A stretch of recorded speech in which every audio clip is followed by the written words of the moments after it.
Welcome back sa aking channel guys, sa lahat ng aking mga subscriber. Ayan, sikasikap ay ibabahagi sa inyo ang aking maliit na business. Nag-umpisa tayo ng maliit na business, katas ng sahod natin sa unang channel natin. Bali dito ko in-upload dahil puro ganito ang i-upload ko dito. Ayan, nag-umpisa tayo sa 3 biik. Bali bagong dating yan guys. Bali ang bili ko dyan ay 3.5 isa. Ayan, bali halos isang buwan na sila dyan. Pinagdugtong-dugtong ko na lang. Ang gaganda nila guys, ang taba. Baka sakaling mag-click ang maliit na inumpisa natin na business kata sa YouTube, sahod natin sa YouTube. Bali ang 3.5 ang bili ko ng isa niyan. Sana pagdating ng 3 months ay tumubo tayo upang makapag-expand ulit ng kulungan. Pagawa tayo ng kulungan. Ayan, binilihan ko na ng pang-spray. Halos 2 buwan na sila dyan. Pinabili ko na ng pang-spray yung aking tigalaga. Ay hindi, magdadalawang buwan pa lang pala yan dyan. Ang bilis nila lumaki. Bali yung kulungan nila ay temporary lang. Ayan ang kanilang merienda. Dahon. Para hindi magsawa sa feeds. Kumakain sila ng talbos ng kamuti, dahon ng saging, puno ng saging, madri kakao. Ayan yung merienda nila. Sana ay ito na ang daan upang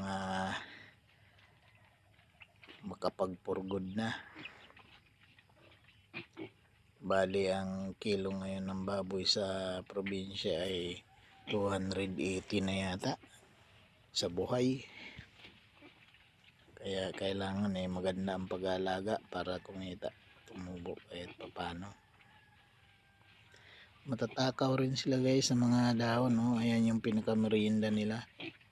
Kamuti yan, kamuting baging. Galing nilang kumain. Saka malulusog sila, malakas kumain. Kailangan meron kang pang merienda para pagdating sa feeds hindi ka masaktan kasi mahal din yung feeds. Yung unang pagkain nila halos 2,000 yata ang isang sako. Bali pamura naman yan pag unang buwan nila, mahal yung feeds nila. Ayan guys, bali malaki na sila dyan. Kaya lang yung isa matapang, nangangagat yung isa. Kaya ihiwalay siya dyan.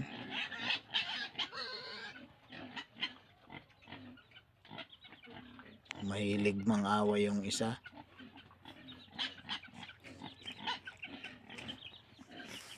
Kaya bali sabi ko si tiga-alaga ko ihiwalay ng kulungan. May bakante naman dun sa kabila.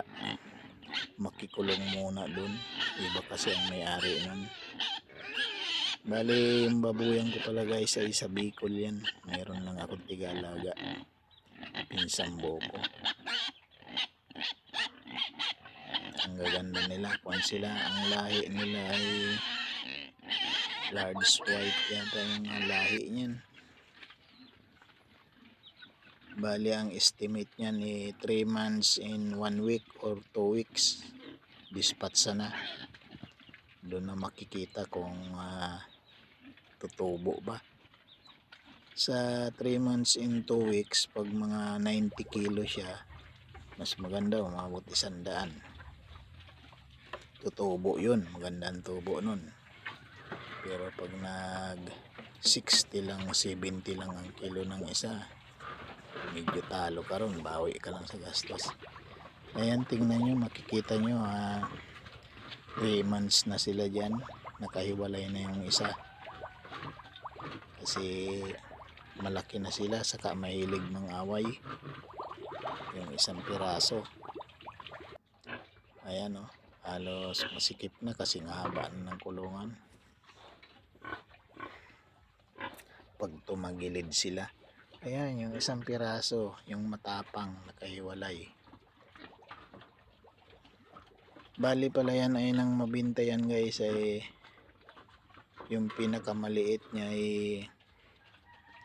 84, tapos yung sunod ay 87, tapos yung pangatlo nagkuan siya 94, kaya kumita tayo ng kaunti. Ayan guys, pagkabinta nung 3 baboy, ito nagpagawa tayo ng malaking kulungan. Bali 4 meters by 4 meters itong pinagawa kong bago. Bali ang kakasya dyan ay hanggang 15 baboy kasya na dyan.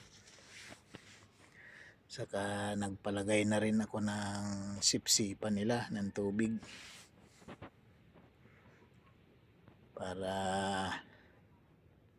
hindi na mahalo dun sa pakainan yung inumin na nila. Saka yung pakainan nila pinalagyan ko na ng bakal, kasi minsan doon sila nagdudumi, saka pumapasok yung isa, dalawa, wala nang pwesto yung iba. Kaya mas maganda pag ganyan, may divider na kabilya para ulo lang yung makapasok sa kanila. Bali katatapos lang yan, baka mga inaayos lang yung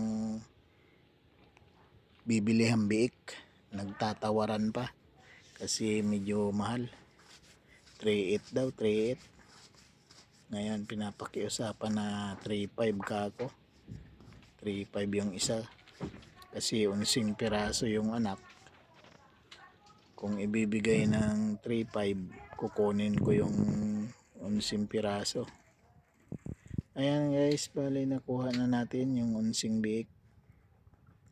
Napakiusapan din na ibigay ng 3.5. Ayan, bali 11 sila. Magaganda na yan guys, malalaki rin, halos pumapatak siya ng 12 kilo na yung iba. Pinakamaliit niya halos 10 kilo. Okay na rin. Ayan, no, pasok pa sila sa pakainan, pero pag mga 2 months na yan, di na yan sila makakapasok dyan.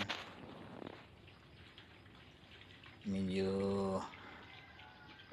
alanganin din yung gawa ng kulungan, wala kasi ako dun, saka walang kanal dun, bari diretso lang PVC yung danan ng tubig. Sabi ko lagyan kanal, hindi na nalagyan. Mahirap talaga pag wala, pag video call lang. Bali kuan pala yan, halos gumastos din akong 20 mil, nasa 30 rin yata, kasama na yung bubong. Bali yung hollow block nya 150 piraso, 150 yung naubos. Bali 5 patong yan, isa yung nakabaon, 4 na hollow block yung nakalatang. Kabilya, simento, halos nasa 30 mil din yung ginastos ko dyan. Tapos yung biik 3.5 ang isa, 11 38.5, malaki-laki na ang puhunan natin.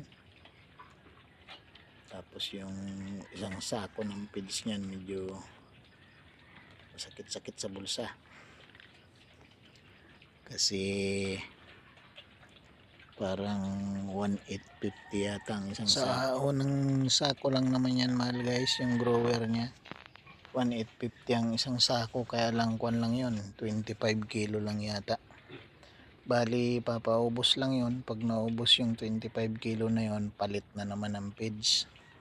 Parang yung ipapalit yata parang 1.6 yata, 1.6 ang isang sako. Yung 1.6 na yun, kuha na yun, yung 50 kilo na ang isang sako nun, mura na. Tapos yung finisher, mas mura.